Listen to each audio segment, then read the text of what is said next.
Hello and welcome to HT's weekly talk show, The Interview, and our special segment, Coffee on Sunday.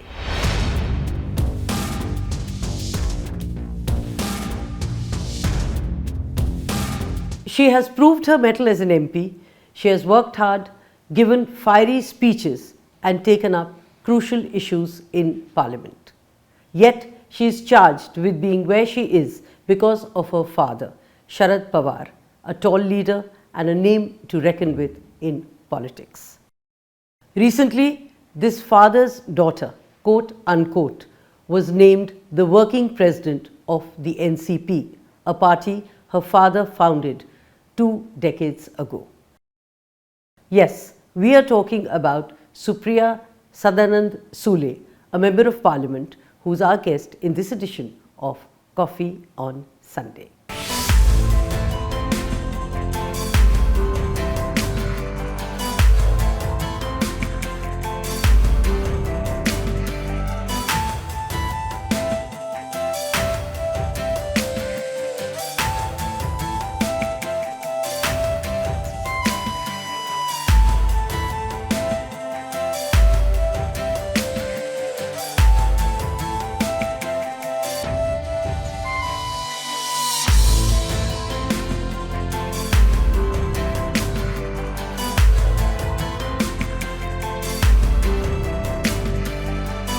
Welcome to the show, Supriya Sule, and thank you for being here with us. Thank you. Let me begin with the recent elections and the BJP victory. What do you make of the BJP sweep, if I may use the term? Is there more than meets the eye? No, I think both the sides worked very, very hard this time. And clearly, the Congress vote hasn't reduced. So let's not underestimate the Congress also. Just because they have lost the states, that doesn't mean it's game over. Because their vote share is substantially high. None of the elections were a wipeout for either or. So that's a big thing. So both have fought well, and clearly the people have given the mandate to the BJP with whatever right they did. And as we all know that, success has many fathers, but Failure has always an orphan. So does it mean that you get completely devastated by it? You have to clearly introspect what has gone right and what has gone wrong.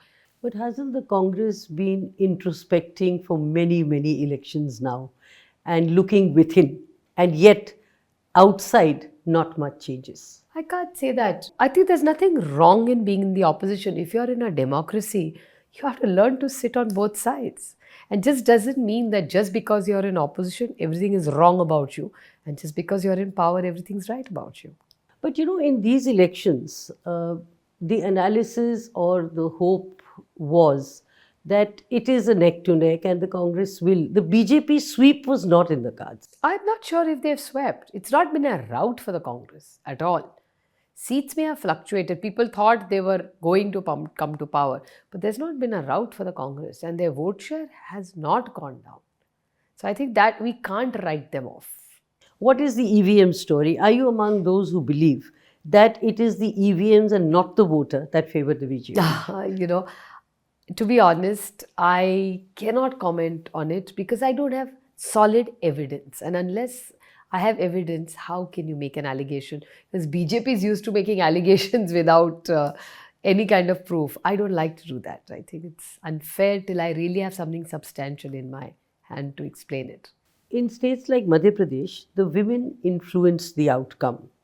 Do you think PM Modi's gender push has helped women voters? I'm not sure if that's the only reason. Of course, Modi ji is a big vote catcher and a game changer for them. Can't run away from that fact. But I think the biggest contributor in the Madhya Pradesh election would be Shivraj Singh Chauhan. He is extraordinarily popular. He's an extremely down-to-earth man. I've just met him twice in my whole life, but his entire body language, the way he talks, the way he conducts himself is so much to learn from for all of us. So I think he played a huge role. And to say that I may not become CM, but I'm just going to fight this election for my party says a lot about the man. And he did not become CM. Yeah, he hasn't. Unfortunate? Well, I have a lot of respect trust and love for that man in my heart. The man has done a good job. So you must give him marks. Even if I'm an opponent, we must, अच्छे को अच्छा बोलना चाहिए. How much do you think has the women reservation bill? It's not been given. It was an optics thing. Don't forget, there's a huge breakaway from the Congress which has gone to Madhya Pradesh as well. So several things have happened. There were so many raids during the election. So is it an election of fear at some level? At the leadership's levels. No, I'm not talking about the voter. The way the parties are decimated, as I like to say, it's ICE, which is income tax, CBI and ED. So the way ICE is used against leaderships, parties are broken. So many multiple things that have happened in all the states. So it's But how would that influence the voter? No, not the voter, the power goes. The karyakartas, the leaders, a lot of senior leaders from the Congress have moved to the other side in every state today. So all of them who were on this side have now gone on to the other side. That also makes a huge difference. You wouldn't say that's by choice? Each one's reasons are different. Some are eyes, some are for whatever their reasons, their issues they had within the organization. So each one has their own story. So it's not fair to judge. Loyalists of your father also moved, and one or two of them, without taking names, was completely a surprise, perhaps even to him, and unexpected. Do you think it is ICE working? Well, nothing out of that was unexpected for us, because some of it we saw happening, some of it was simmering, boiling maybe at some points, within an individual. I won't say who, what, how, but there was a murmur about a couple of individuals with whatever issues that they have. Were they with the leadership? The answer is no. Was it an internal party issue? The answer was no.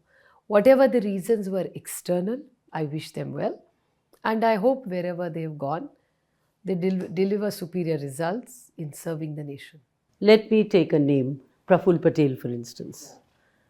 He was very, very close to your father, and that I thought was unexpected. Well, I think the ship has sailed, so I choose not to say anything about it. Are you sorry? Well, I shouldn't be sorry about it. Why should I be sorry? Because I haven't left anybody. And it's always easy to be on a winning side. The harder road is the one which is more challenging. And I think the path to travel which is harder is of truth, strong values of my family, which mean to me, and more so my mother more than anything else, who has always taught me that किसी के भी साथ इतना बड़ा निवाला खाया होगा तो हमेशा याद रखना. So for each one of them, in building the party, for the love they have given to my father, the respect over the last few decades, has been wonderful, and I would like to keep those memories there. They've made a choice, and I wish them well. What do you think works for the BJP, and what is it that BJP has, of course Mr. Modi, yes, that other parties lack? And how can one in 2024 fill these gaps? We clearly have to be united and go to the people with a very decisive plan, point number one, because Modi ji did come in 2014 as a hope for development. Well, today the game has changed. He's not the Modi ji of 2014. He's a different Modi ji, what his speeches are and everything else. Because what I heard of him in 2014 is not the same man in 2023, in nine years. He was only a development-oriented man, is what I thought. But that doesn't seem to be the case anymore. I'm not even sure how much of BJP is really left, because BJP was one of the finest parties which had one of the most wonderful speakers. I remember being a first-timer MP and waiting for Sushma ji to speak, waiting for Rajnath Singh ji to speak, waiting for Arun ji to speak. We would sort of go to Rajya Sabha and hear, Arey Arun ji ka bhashan hai aaj. There was so much to learn from all these leadership. It was never personal, it was never vindictive. Personal relationships were very respected and valued.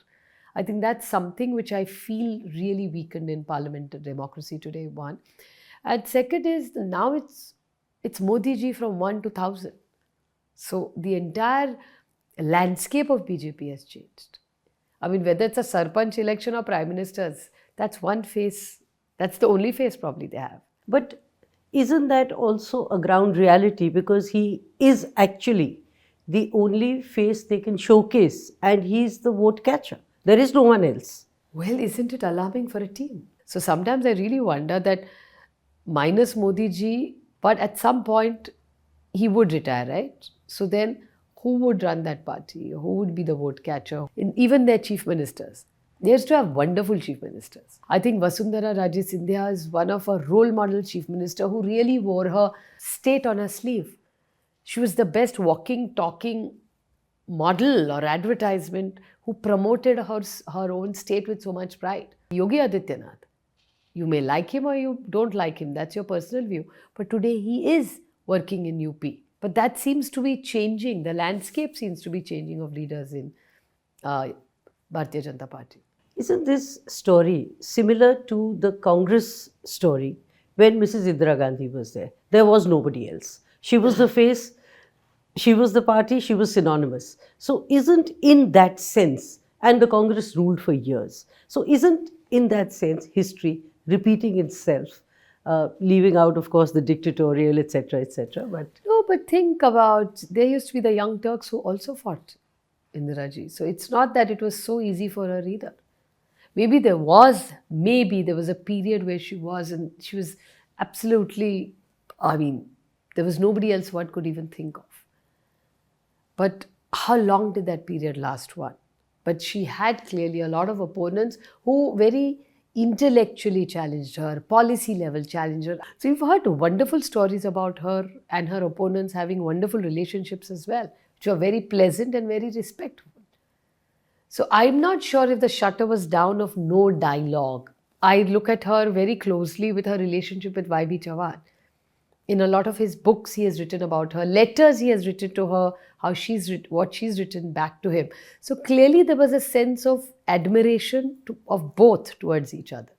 But in one sense, the voter or the electorate today seems to have that connect with Mr. Modi. Clearly, is he a tall leader? Of course he is. Is he a Prime Minister of India? Of course he is. And he's not only BJP's Prime Minister, he's India's Prime Minister.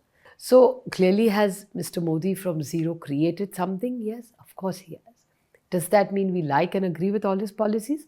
The answer is no. That doesn't make him a bad person or a good person. Governance has continuity. If you ask me, BJP has implemented UP has 5 flagship programs and delivered superior results and done extraordinarily well. Well, the idea was conceived and created and put on the table by the UPA. But they lost power, and clearly BJP had the opportunity to implement all those programs. So these are some good Congress legacy issues which it has helped BJP. So it's not only bad, and you notice BJP when they talk, they are only going after Jawaharlal Nehru, and all that, and maligning the Congress. Now you've been in power for 10 years. The numbers are all in your favor. Get on with it, yeah? Why are you so obsessed by running the Congress down? Even after 10 years, they still in every speech, if 80% of their speech is to run the Congress down, says a lot about the Congress. Talking of running down the Congress and talking of taking credit for a lot that the UPA did, don't you think it is the failure of the Congress to match that and come up and say, this is our program or this is what we launched? I won't say that. Look what they did in Karnataka and Telangana. They fought, and they fought well. And Rajasthan or Madhya Pradesh, I won't write them off at all. Congress has still held a lot of votes. Please remember, a lot of people have voted for the Congress. But about letting BJP walk away with the credit and watching from the sidelines and not coming up and matching up and saying this was our program and not countering that claim. That's the point I'm making. Congress is not saying it. Congress does say it. And this whole mandate of only Congress is corrupt, we all need to move on with it. That doesn't hold anymore. Doesn't even hold for BJP to take the high morality. And I think to constantly say that Congress, whatever bad has happened in this country is because of the Congress is very, very unfair. Because I tell my friends in BJP this, and I say it I say it even in Parliament, कि आप जिस school और college में पढ़ के आए हो ना, वो कांग्रेस के है. Whenever I even move around my constituency and tell myself, even if you go to a railway station, ये स्टेशन भी कांग्रेस ने बनाया, वहाँ का चाय वाला भी कांग्रेस का है, वहाँ का वड़ा वाला भी कांग्रेस का है, वहाँ जो बिजली आई वही कांग्रेस की, बोर्ड भी लाया वो कांग्रेस ने किया, वो पानी बिजली everything was done by the Congress. So the basic solid infrastructure was built by the Congress. You can't take it away from the Congress. It's unfortunate that they've not been, I mean, sometimes I feel I defend them so much in parliament. I was just going to say that. It's unfortunate that they are not, and that was the point I was making, that they are not able to defend themselves. Or they don't need to say it. I mean, I say it in my every speech that ये mobile जो आपके हाथ में ताकत लाई वो किसने लाई? ये तो कांग्रेस की देन है. It is a fact. Congress has done a lot for this country. So what would you attribute that gap to? I cannot comment because I'm an outsider. So it would be unfair for me to say. And I think I could say that about myself clearly, I've had an amazing relationship with the Congress. Of course, in an alliance, ऊपर नीचे तो होता है. I mean, it's like a marriage, yeah? I mean, you have a fight with your spouse. That doesn't mean you hate your spouse, right? So it's as simple. In any alliance, both the allies want to grow. So clearly, Congress has its own saying. We've had a great honeymoon relationship for, 18, 90 years in power with the Congress. I just feel that everybody goes through these phases. The way you have taken the good and the power part, you have to share the out of power part, which is not so hard, yeah. Staying in opposition, not the end of the world.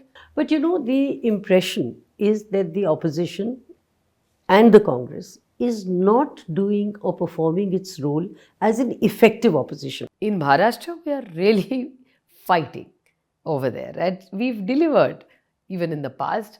Well, right now we are in a different situation, so we just have to get our act together and fight. No, but nationally, what do you think needs to be done? Well, when India came, people had a lot of hopes from us. So as a matter of fact, I feel a lot of pressure because people have a lot of expectations from India. And people want, in every citizen I meet anywhere in India, tells me we want a strong opposition. So a basic Indian wants power on one side and the other side wants a strong opposition which will correct it. Nobody likes dictators. While talking of the alliance and India, do you think the Congress acted a spoiler in these elections by not giving or not conceding to some of the alliance parties? And do you think that is what it's really too late to discuss it now? So I think rather than, just opening a Pandora's box and whining about something that you can't change, what's the point of, crying about spilled milk? Let's move on. And I think let's take India forward and with full might, energy, and fight the BJP, not because we dislike them. We genuinely have policy differences with them. We have an ideological difference. And, constantly the narrative in this country now has become that ideology doesn't matter. Is there no left or right left in this country anymore? Or is it just a narrative that has been set? So I think this is something very alarming to me because we grew up with a very left and a very right. But now the lines are blurred. Yeah, that's the impression that's being made. I see that when I meet people. So would you say the new India is where the lines are blurred? I'm not sure. I'm not sure about that. Or is that the narrative being set? That actually there are a lot of differences, but it's getting diluted and lost in the chaos. Coming back to the alliance, how much do you think have these state elections impacted the alliance and what kind of a fallout is it likely to have in 2024? Why will there be a fallout? It's in everybody's larger interest to work together. I won't make it so unreal. It's a setback? Of course it is. I mean, we're foolish not to introspect and say it's not a setback. But clearly, setbacks come in life, yeah. People fall, you have to get up, dust your clothes and start walking again. Koi baat nahi. Theek karoge. Lado aur. 2024? Yeah. I'm not so alarmed and saying, oh my God, it's devastation. You never know. I mean, do you sit for an exam to fail? No. Just because you fail in a midterm, that doesn't mean you can't pass a final exam, yeah. Is the house in order? If that's the impression people are getting, we need to correct it even faster. But pinning your hopes only on one party and expecting the Congress and looking at the Congress for everything, isn't that kind of a mistake? I'm not so sure about that for the reason that we are all together in it. So it's not fair to just either give all the credit or all the bad to the Congress. I think it's not fair. The Congress has contributed, and please let's not forget when the Congress was doing very well, Everybody was happy with the Congress. So you can't be selective, no? When the going is good, you like the Congress. When the problems start, you don't like the Congress. It doesn't work like that. On another point, on Mahua Moitra's expulsion and the woman card she played, Chiraharan, etc., what is your take? Well, I wish she had more time to get a hearing for sure. My whole point was, did we really need to ask her to get expelled? That's where I sort of felt that 3-4 months were left. Did we really need to expel her? I don't want to play the woman or the man card. I think all of us in Parliament get very hurt by such things happen for the reason that the entire fraternity gets affected. Normally, you come out strongly defending a wrong. If this was a wrong, I'm not sure. But I didn't hear very much of your defending Mahua Moitra, unless I'm mistaken. Was it because she also came out strongly against your father and Adani's relationship? No, that's okay. I mean, what she says about my father and his relationship, we've never hidden any of our relationship. We have no reason. And we flaunt and wear all our relationships on our sleeves. And we believe in maintaining relationships, point number one. Point number two, Trinamool never asked me to defend. Nobody asked me to. But normally nobody asks you to No, defend. But if you feel strongly, you come out and but support. Nobody asked me. Nobody actually, a lot of times people come up to you and say, do this, do that. But we did support her in the floor of the House. We were not given a chance to talk. For us, for our relationships, we have my father has a much glorious career, clearly, which is of 6 decades. He has never hidden any of his relationships with anybody, even if people have taken pot shots at him. And why should we? We are in public life, yeah. We are friends with everybody. What's wrong with that? So do you think what has been done has been unfair? Well, I wish they gave her more time. She needed more time to plead her case, clearly. I would say that. Even in Parliament, when the decision was taken, I personally felt that she should have been given a chance to speak. And I'm not saying this as a woman. I don't want us to look at Mahua or me as just women. We are equal. So if we are educated and we feel in every sense we are equal to a man, then why conveniently should we be women? Exactly. That's why I asked that woman card. Yeah, we are parliamentarians. So is Mahua and so am I. So I'm not sure even Mahua is looking to be victimized. She's a strong girl. She's an extraordinarily tough and a strong girl. And I'm proud of her that she's fighting. But she did play the woman card. She did. Really? She did. But Chiraharan, because I'm a woman, this is being done to me. Absolutely. But what I felt was that in a democracy, she should have been given a chance to speak. Ek baar bol leti yaar. Let me change tack and come ask you a personal question. I was looking at one of your profiles in one of the sites, and interestingly, it spoke about you, your achievements, your career, and as a footnote said, you are Mr. Sharad Pawar's daughter. Is that fact a footnote in your life, or is it all pervasive and all powerful? Politically, Sharad Pawar's daughter, and the rest of whatever I am is because I'm Pratibha and Sharad Pawar's daughter, clearly. Well, it's not a footnote, it's a reality of my life. And I'm never shying away. I'm not affected by Parivarvad at all. Of course I'm Parivarvad, yeah. Yes, the first foot in the door clearly helps you. There's no doubt about it. But now I've been a part of this for now 18 years. And I think my parliamentary record speaks for itself. Of course, being Sharad Pawar's daughter is a huge thing. I can't run away from it. I'm a very proud Parivarvad. And I say this in parliament also. I'm very proud in the family I'm born in. Why would I run away from it? Let me put it differently. Would you rather be known as Mr. Sharad Pawar's daughter or an individual with your own identity? I'm very happy being known Sharad Pawar's daughter for the rest of my life.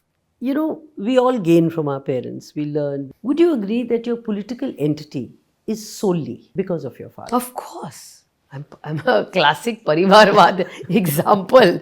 And your recent post of being working president of the NCP, is it also because of him? See, in Delhi, there were 2 people, Praful Patel and me, who were very active. This all changed after Tariq Bhai left.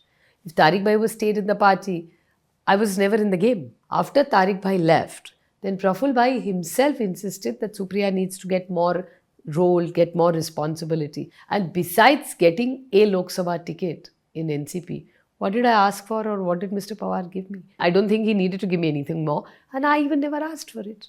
So your working presidentship Do you think it's thanks to your father? It was a decision which was taken by Praful Patel that time. He was a part of the organization. Ajit Pawar, Mr. Bhujbal, everybody together sat and took that decision because, first of all, half of Maharashtra, nobody wants to come here. People who were like Mr. Chakwa and all who were working more in Kerala preferred working. Our Goa team wanted to work in Goa. Everybody wanted to work in their states. Nobody wanted to come here. So my whole argument was, besides me, who was even asking for a ticket in Lok Sabha from Baramati? Nobody wanted to go. So if nobody else wanted the job, what's wrong if I got it? One story is, or one theory is, Yeah. that Ajit Pawar has a problem with you, and he left the party or deserted or whatever because he said Supriya Sule is the problem. Where was the competition between him and me? See, when does the competition comes? When both of you want the same thing. If you ask me, there is no better combination than Ajit Pawar and me together. Because he only wants to be in the state, I only want to be in Delhi. He doesn't want my job and I don't want his job. It is so clear. So why didn't it work? Because he went to the BJP. Now, as working president of the NCP, looking back, what is it that you would do differently from your father? Well, my father's had a very glorious career. And people have been extraordinarily loving to him. And there are a lot of critics. People love to hate him many times. But at the end of the day, he's still relevant in the game. So clearly he matters. So you see that whole spectrum. So there's very little that you can actually do differently than he can. Both Ajit Pawar and me both have achieved nothing compared to what he had offered. Because by the time he was of our age, I mean, I'm 10 years younger than Ajit Pawar, but he was already CM 4 times. He was defense minister of India. Boom, boom, boom. He had done it all. So I guess each one is different. We have to find our own space, your own level. I'll just try buckets to my pillow every night if I had to constantly compare myself to him. But he let me be. And he's very realistic about our strengths and our weaknesses and our limitations. We all have our limitations. I'm very aware of mine. Does he advise you often on your weaknesses? And how often? No. He will never say nice things about you. If he doesn't say anything, means you've done okay. Only if you make a mistake in your speech, the minute you walk in, there's a comment on it. That this word was not right. This word. I'm like, really? Okay. How often has that happened to you? It happens many times. But it's very limited. In the sense, he's not going into a storytelling story. You know, Maharashtrians are, it's a very peculiar lot. They believe that you should never say nice things to your children. So it's sort of, I don't know what their mindset is, that they're very critical about their children. It's either a Pawar family thing or it's a Maharashtrian thing. I don't know what it is. As a parent, what do you do to your children? I leave my children quite alone. I'd like to believe that. I was never brought up in a way where I was told that you're a girl and this is what you need to do and don't need to do. So for me, those gender issues never occur. So when people talk about gender issues, I have to be empathetic about them because I never have really seen that closely. And yet, as a parliamentarian and as an MP, you have taken up gender issues. Where did that come from? See, gender issues don't occur to me, but they occur to millions of women around me. So, totally. And I only don't fight for, I fight for all the 3 genders. My family is not homophobic at all. They're very open to talk about it. If we need to do LGBTQI, and there is people in society, we represent everybody. These are respectable people, they're part of our society. So why are we being phobic about something? What are your wow moments? Well, wow moments are too many. You know, the wonderful, I think for me, the best part is the relationships and the learnings. I have only gratitude in my heart and mind for the NCP to showing the faith in me and the people and my voters in Baramati who have sent me here not once but thrice. What have been your, oh God, never again moments? My God, that's a tough one. Well, I'm somebody who makes mistakes again and again. So I'm like trying to, which one would I really like to avoid not to do? I think life, when professionally. I overdo my Surya Namaskars, which I love the most. That's my most favorite I pass. I mean, it's something I love to do. It's a stress buster for me. It's a great fitness moment for me. So normally and overdo means what count to what count? I normally do 21 very regularly. I was over ambitious and trying to be over smart and doing 50.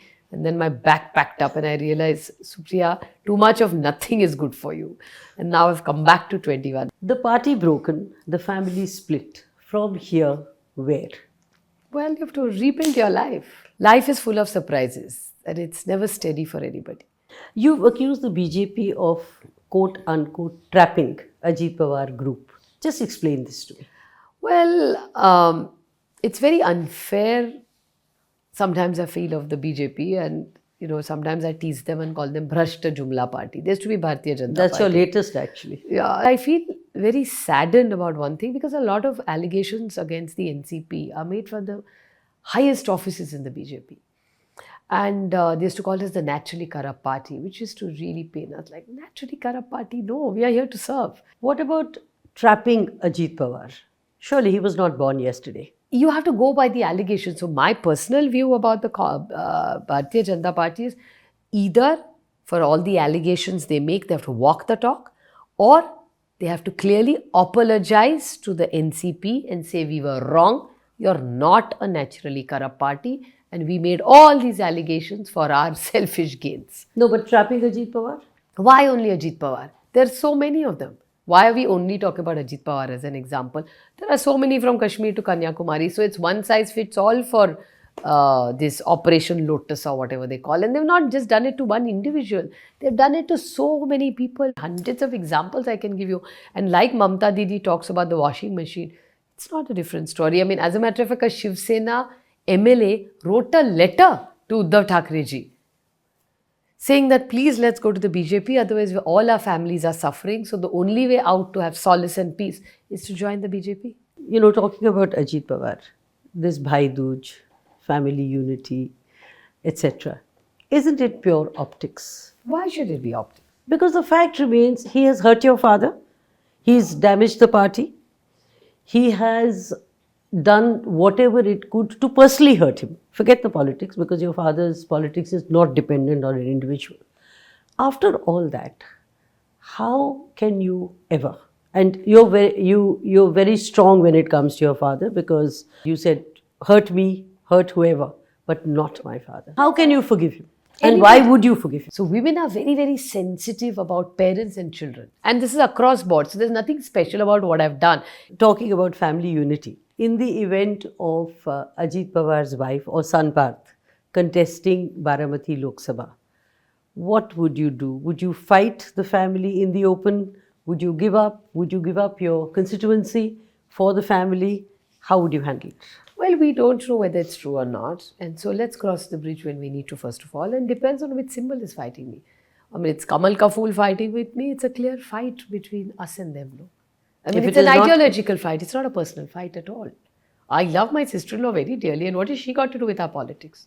No, but if she's going to contest. No, but today Sunetra Pawar is not even a member of NEP. She's a wonderful lady she's my bhabhi. So would you fight her if the situation comes to that? Well, it's very hard to say. If snow's right in Delhi, would you wear a thing? So I think let's wait for what happens. But I very respectfully love her, and I really don't feel I want her to be brought into our political mess. And I really hope in her case, that I hope that it doesn't happen. I hope she's not pulled into this, because she's never been political. Unless she tomorrow wants to, decides to, we'll see how the story unfolds. But you would, if you have to fight her.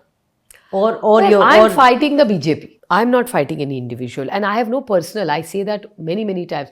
I don't have any personal problems with the BJP. We have issue-based issues with them. But somewhere, I am a bit unconvinced about your public statements and your personal angst. And I can't use words like double-faced or things for you, because you have a lot of credibility. But if it was, I'm flattered. But if it was someone else, I would say that. I would say there is a family split clearly. And yet there is Bhai Dooj, yet there is sister-in-law, yet there is brother. But what is my poor sister-in-law got to do with our politics? It's like Siddhan and Sule your brother. As I said, someone who's hurt your father. Of course. All through. But you have to accept few things in life. What can you do about it? Doesn't that change your feelings? Well, feelings are something that I have to keep within myself. You don't have to wear everything on your sleeve and walk around. And just because somebody's hurt you, don't have to sit crying and making a mockery out of it and talking about it all over town. No, that's not how my brothers brought me up. Yeah, but the Bhai Dooj. Bhai Dooj is something which is a part of our family. Why would you break traditions? We are an extraordinarily tradition family. But the tradition also is not to stab elders. Well, leadership is about compassion and empathy also. And the literal translation of empathy and compassion, your English is better than mine, is about actually standing in that person's position and understanding what that person's going through. How do you work in a team, yeah? And if you hold negative things about people all the time in your heart, how will you perform? Forget it. You have to learn to let go, yeah. On Ajit Pawar, I'll have to accept what you're saying because it's coming from you. If No, it was I'll anyone tell else, you one thing. I won't lie. Was there pain? Of course there was. Do you need time to heal in relationships? Of course you do. But when a ship has sailed, why would you? I mean, if you don't like something, walk away from it. Don't get into a mud. What's the point of washing your dirty linen in public? And why would I degrade my own family? I'm very proud and very protective about my family even today, even if you don't believe it. finally, from here, where? Well, next thing is to make sure India rocks and we do well in 2024. On that note, Supriya Sule, thank you very much. Thank you for for your having time. me. And thank you for answering most of the questions. Thank you. With this segment, we take a short break and come back with much more in the new year.